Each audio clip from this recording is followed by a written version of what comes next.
আসসালামু আলাইকুম।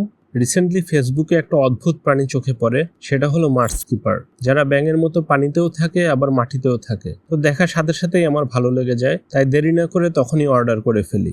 অর্ডার করার পরেই মার্স কিপারের সেট আপ রেডি করা শুরু করে দেই। মার্স কিপার কাদা জলের মাছ, তাই তাদের সেট আপটাও একটু আলাদা। প্রথমেই একটা 19 লিটারের কার্গো বক্সের ঢাকনায় তাতাল দিয়ে কয়েকটা ফুটো করি, যেন মার্স কিপারগুলোর অক্সিজেন পেতে কোনো সমস্যা না হয়। এরপর কয়েকটা টাইলসের টুকরো দিয়ে কার্গো বক্সের নিচের সাইডে একটা বেস তৈরি করি।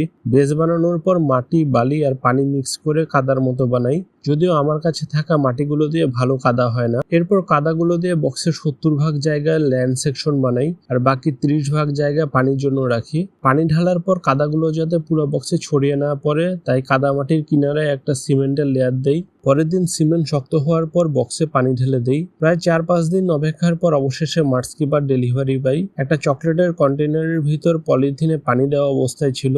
এক পেয়ার অর্ডার করেছিলাম, কিন্তু ভাই আমাকে 2টা বাচ্চা গিফট দিয়েছিল। পরে 5 মিনিট এক্সক্লেমেশনের পর মার্স কিপারগুলো পানিতে ছেড়ে দেই। বড়গুলো ভয়ে পানিতেই ছিল, কিন্তু বাচ্চাগুলো অনেক সাহসী, পানির বাইরে মাটিতে এসে ছুটাছুটি করছিল। তো যাই হোক, আজকের ভিডিওটা এই পর্যন্তই। মার্স কিপারগুলোর আপডেট পেতে চ্যানেলটি সাবস্ক্রাইব করে রাখতে পারেন। দেখা হবে পরবর্তী ভিডিওতে। সেই পর্যন্ত আল্লাহ হাফেজ।